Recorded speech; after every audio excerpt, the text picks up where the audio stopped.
Hello, friends, and welcome into Bengals Breakdown by Chat Sports. Today's show, we're taking a look at the top winners and losers from USA Today's offseason breakdown. That was a pretty good article, so had some players we haven't really discussed so far, so that was a great time to look at it. We'll break it down, but first we are once again asking for your help to continue to grow. Share today's video on Facebook. Click the share button, hit the Facebook icon. You can edit your messages if you want and post share. That way we can continue to grow and do even more Bengals videos for you moving forward. So the offseason winners from USA Today, first up on the list is Myles Murphy. And I would be fully on board with this particular decision for USA Today, the inclusion, I should say, of Myles Murphy. All reports I've heard are that he looked pretty good in camp.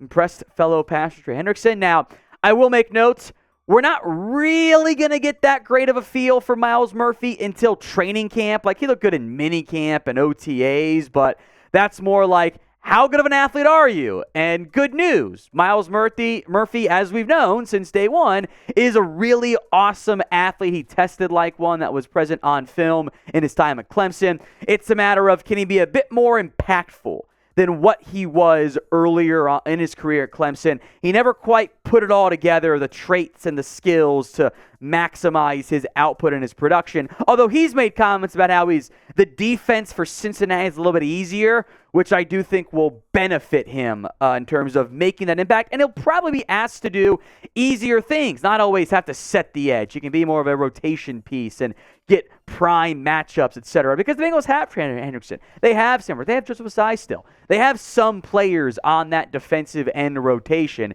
So you don't have to ask Murphy to instantly be a Joey Bosa or a Nick Bosa or even a Micah Parsons, whatever. He can be more of a situational threat and still have success where it counts, namely as a pass rusher. So Murphy last year for Clemson, yes, fewer games, lesser competition, had 6.5 sacks. Let's make that the over-under then for his production this year. Where do you think it all checks in? O for over, U for under. Go ahead and get those predictions in at the pinned comments of today's show. So if the ad break comes here on YouTube, take advantage of it. Type your O's for over 6.5, U for under. Let's go to the offensive line here. Jonah Williams, the incumbent left tackle, now right tackle for Cincinnati. He showed up as expected for mandatory minicamp.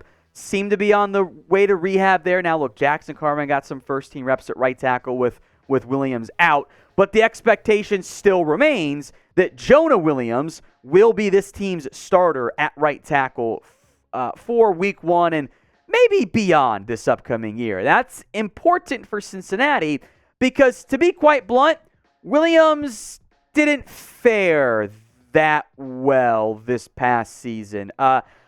When he got beat, it was oftentimes a sack, and the run blocking wasn't particularly good. He was a bit banged up. What the Bengals need this year, they have talent on the offensive line. They've got a good group.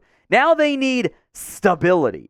They need reliability. They need to not be shuffling out various starters every other week. And that probably means Jonah Williams takes that right tackle job, keeps it, and earns a payday from somebody next offseason. Let's stick at tackle, but on the defensive side of the football, Zachary Carter, the second-year player out of Florida, has drawn some positive buzz coming out of OTAs and minicamp, as USA Today points out. What is most noteworthy is that Zachary Carter is in the, well, we're in best shape of life season, baby, where everyone's in the best shape they've ever been in their lives, no matter how old they are. For a second-year player like Zachary Carter, this is actually probably true. He's added about 20 pounds of muscle. Now, it might be a little bit of an exaggeration of being pure muscle. That's a lot of time. That's a short time to add 20 pounds worth when you're an NFL player. Might be 20 pounds, but it's been mostly good weight. He looks like he's in fantastic shape. The Bengals, I don't know, maybe needs a bit of a strong word, really want Zachary Carter to emerge as the number 3 defensive tackle behind DJ Reader, behind BJ Hill. They spent that third-round pick on the Florida product if the Bengals can get some more play, some more impact out of Zachary Carter, that's going to go a very long way for their success up front on defense, even with the addition of Myles Murphy. The 4th of July is just around the corner, so how about you rock some Bengals-themed USA gear? It's available at chatsports.com/BengalsUS. It is that jersey, or that t-shirt, excuse me. I actually like the navy aspect because that way you can still wear Bengals gear, but you're not limited to gray, black, white, or orange. You can add some more variety into your outfits there. Perfect to wear at any 4th of July parties you got this year. Get yours today. The link will be in the comment section and the description of today's show. It's chatsports.com/BengalsUSA. Fourth up on the offseason winners list, Chidobe Awuzie. This fits into the more of the Jonah Williams category. Awuzie, and maybe you've seen some of the videos out there of him doing some of those drills. He looks like there's no delay whatsoever from his ACL tear. He's going to be the number 1 corner again this year. Honestly, I'm almost the point of, if it was week 1 tomorrow, I kind of think he'd be able to play, or if it was at least the playoffs. The Bengals, of course, will take it slower. I don't think he's going to begin camp on the PUP list. I think he'll just be a full go, which is a really good sign for Awuzie and for the Bengals. They need him this year. Look, they have DJ Turner long-term as potential outside corner or nickel corner piece. I'm excited about Cam Taylor-Britt. There's been some good buzz on depth guys like Allen George, G.J. Ivey, etc. But you want Awuzie, who was really good last year before he got hurt and the year before. You need Awuzie out there healthy to maximize your secondary.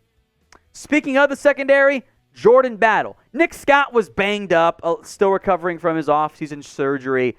And Battle ended up getting some reps, a lot of the reps, frankly, with the ones, and did not look overmatched. The coaches have sung his praises. His teammates have sung his praises, in particular for his football IQ, being aware and knowing what's going on, even in OTAs, minicamp drills. It's a really good sign for Battle, who I think can carve out a role in year 1 for Cincinnati. I still think Nick Scott ends up being the starter, but the presence of Battle does allow Cincinnati to maybe try more 3-6 looks. They didn't do a ton of that last year, even with Daxton Hill, but maybe the Bengals will be a bit more creative this year from that perspective and have success. And then probably next year, as soon as next year, Battle takes over as the number 2 safety alongside Daxton Hill. The secondary has had a lot of change for Cincinnati in the last year. You know, Jesse Bates leaves. You lose Von Bell. Your corners have kind of been a bit overhauled. Eli Apple probably not going to be back here. So that's a big deal for Cincinnati, to have reliable depth, even if it is rookie depth. If Battle can at least emerge at that, that's a very, very good sign. We'll do some individual breakout videos later on, but the offseason winners list often ties into the breakout players. So name a player who you think will break out for Cincinnati this year. Drop that player name in the comment section. 2 offseason losers on this list, Jackson Carman and Trenton Irwin. This is really tied into other players, right? Jackson Carman got the reps with the ones. It's a promising sign. But this is going to be Jonah Williams' job, which would then relegate Carman to maybe back up on right tackle. We'll talk about Lyle Collins here in a minute. Maybe back up at left guard again or right guard, and maybe he's the first player off the bench in light of injuries. He's just your 6th offensive lineman, which that's a good thing to have. But the Bengals had hoped their 2nd-round pick would be more than that entering year 3. They had to reset those expectations, though, after year 1. Trenton Irwin, meanwhile, he faces a really tough path to making this roster. A lot of positive buzz about Charlie Jones and Andre Yoshivas, a.k.a. Yoshi, and there's 5 receivers with the Boyd Higgins Chase grouping. Maybe there's room for one of Irwin, Taylor, Stanley Morgan Jr., but if Yoshivas can play that outside speed receiver role and be a gunner on returns, that's a direct impact on Irwin. Wasn't listed as a winner or a loser, but Lyle Collins. I'm worried about him being good to go for week 1. I am. I don't. It's a lot to ask coming off what was really a shredded knee. He tore 3 ligaments in that knee late in the season. It sounds like he's been working pretty hard. He's just going to need more time. He might be a PUP list for a good portion of the season candidate, or maybe just misses a good portion of the year. So not going to put him in the winner or loser category quite yet, but that is certainly one to keep an eye out for. If you have not already subscribed, please do so. Hit that sub button right now, youtube.com/BengalsTV. Free videos when you sub right now.